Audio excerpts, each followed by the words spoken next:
మూడో మనస్సాక్షి చూద్దాం రండి. పేతురు రాసిన మొదటి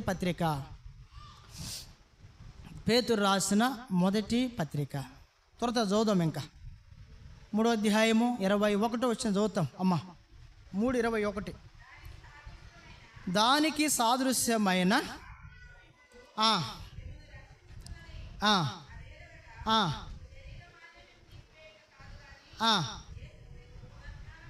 యేసుక్రీస్తు పునరుత్థాన మూలముగా దేవుని విషయము నిర్మలమైన మనస్సాక్షినిచ్చు. చాలు, నిర్మలమైన మనస్సాక్షి. మూడో మనస్సాక్షి ఏ మనస్సాక్షి?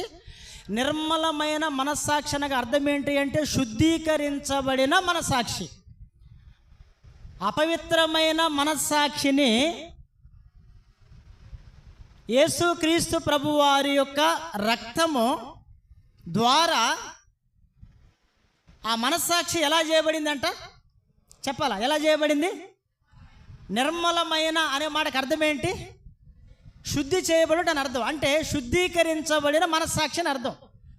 అంటే వాస్తవమే. అంటే శుద్ధీకరించబడక మునుపు ప్రభు బిడ్డలంగా మనం అందరం ఎవరిమి? పాపులమే. అవునా కదా? బైబిల్ సెలవిచ్చేది.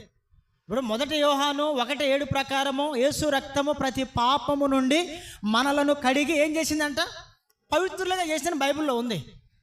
అంటే వాస్తవానికి మనది ఏ మనస్సాక్షి అంటే అపవిత్రమైన మనస్సాక్షి. ఒకానొకప్పుడు రక్షణ పొందక మునుపు మరలా దాన్ని కొనసాగింపులోనికి రాకూడదు. అర్థమైందా?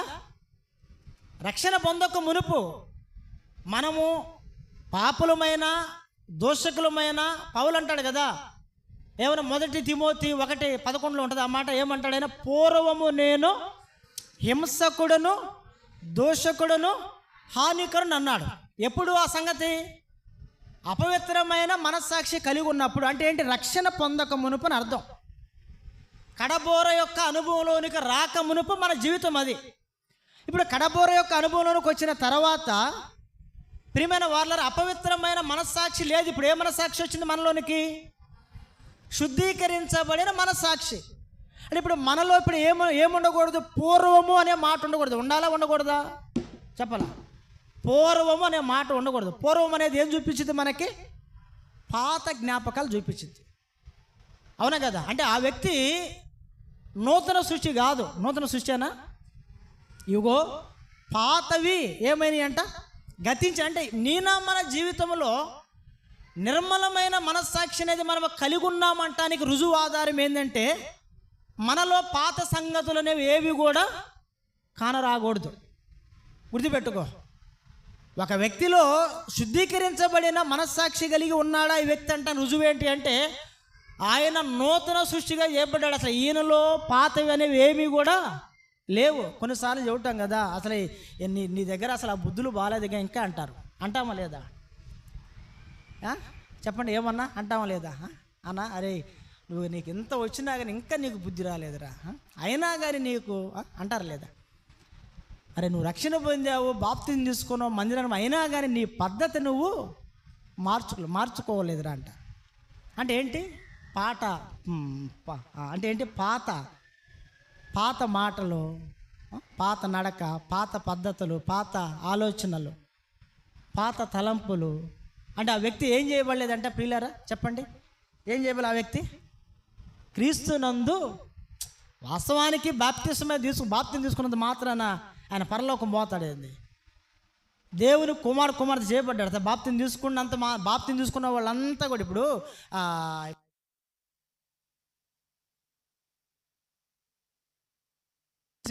మీటింగ్స్ పెడితే అక్కడ